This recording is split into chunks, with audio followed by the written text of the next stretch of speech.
So today, boys and girls, we're going to be talking about the Bighorn and a build that actually runs amazing with it.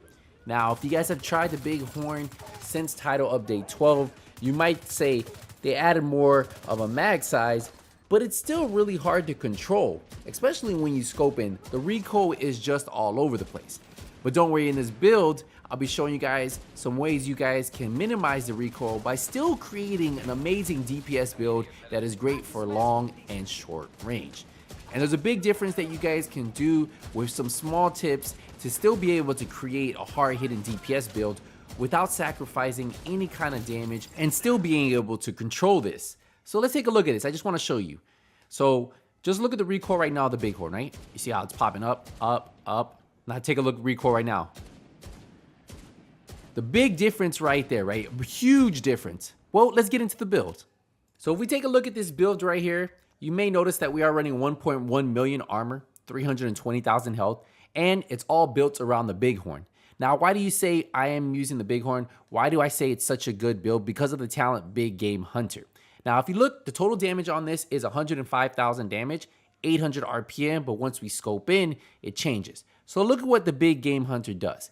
When scoped in, it switches to semi-automatic fire mode, dealing a 450% weapon damage with each shot. Now, headshots grant 2% headshot damage, stacks up to 50 times. Now, once at full stacks, 10 stacks decay every 4 seconds until all stacks have been removed.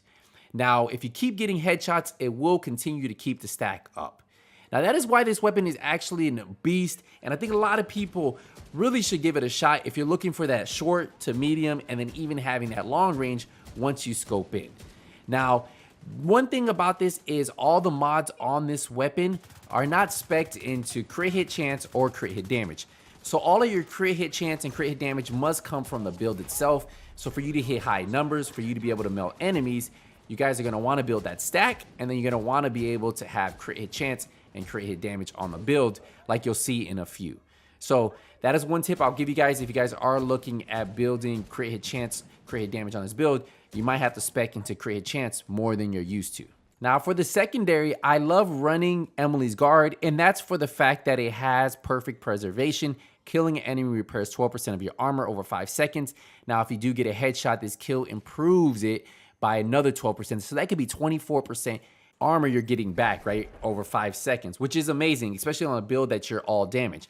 Now we do have the sharpshooter specialization, and we're mainly using it for this talent right here, breath control, passive talent, 15% increased weapon stability, reduced recoil, and faster reacquisition of targets. So that is one special passive talent that the sharpshooter class has, and it's one that I really enjoy using, and that also works for all weapons. So that's why it's actually really good with a weapon like the Bighorn that tends to jump all over the place. For the sidearm, you can run whatever you want, but that is how this build is set up. So let's get into the build itself, right? So for the mask, we are running a Fenris mask. Remember, this gives us 10% assault rifle damage. The Bighorn, even though it has that scoped in power, is an assault rifle.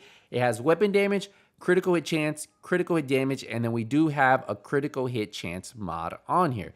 So remember, like I said, you might have to spec into critical hit chance more than you would like to. More than likely, most of you guys never put critical hit chance mods on your builds anymore. Now we go to the chest piece. This is a Grupo Sombra chest piece. This gives us 15% critical hit damage for the one piece. We have weapon damage, critical hit damage, and then I went with 8% weapon handling because you pair that up with the brace talent, which is when in cover, you get 45% weapon handling. So that is pretty amazing. You guys already saw what it did when I jumped into cover. It was almost like a laser beam. So you pair that up with the weapon handling on this piece right here. So that's 53% weapon handling. And then you pair that with the sharpshooter, the 15%.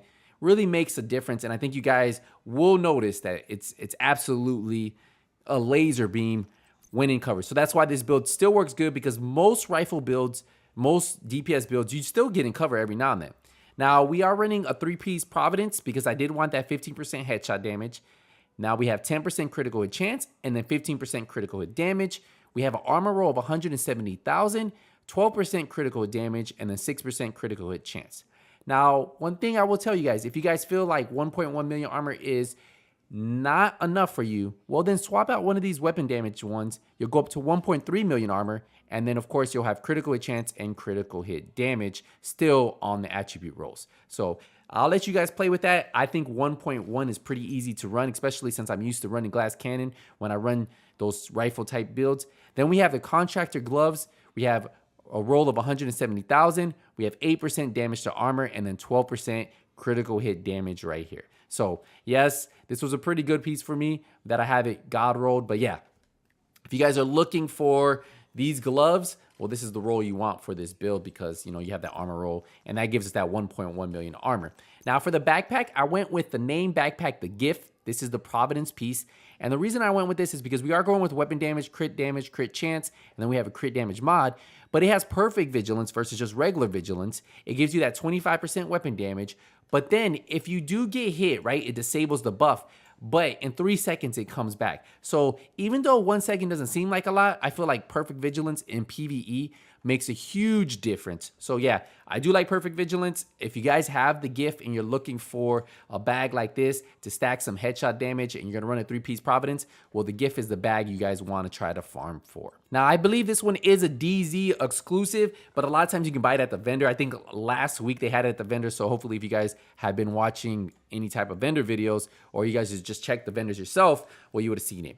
Now, I do run it with the decoy, and the decoy is just to allow me to move around, be able to land those shots, and then I run it with the Reviver Hive. Of course, since if I'm solo, the Reviver Hive will save me. If I'm in a group, no need for the Reviver Hive. Run a turret, run whatever you guys want. It doesn't really matter at that point. But one thing you guys will need 100% is that decoy. Makes a big difference. So let's check out the stats. So we get into the stats, you'll see I have 49.9% critical hit chance, almost 50%. 178% critical hit damage. Now, if you guys want to change this, you guys can drop down the critical hit damage and then put the critical hit chance. And for some odd reason, my headshot damage is showing negative. I don't know what's going on with this. Just know it's a lot of headshot damage, especially once you guys are scoped in and you guys build those stacks. Really makes a difference. When I tell you guys can fight with this build from distance, from long range, and not having to worry about having glass cannon really makes a difference. And the brace, right? Because if I'm in cover, like you are a lot of times when you fight with these semi-automatic weapons, it makes a difference. Now, the great thing about this is if I do scope in, right? Like if I don't scope in, sorry, I can still use it as an automatic rifle, and it really performs. So that's what's really good about the build, the fact that you have that medium to short range with the automatic rifle, and then you also have that long distance, which you just saw. So if you want to use this as a close range weapon, you can. And what I really love about that is for building the stacks, when you want to get that 50 stack, you can do that without having to zoom in. So I can build those stacks while the enemy is right next to me.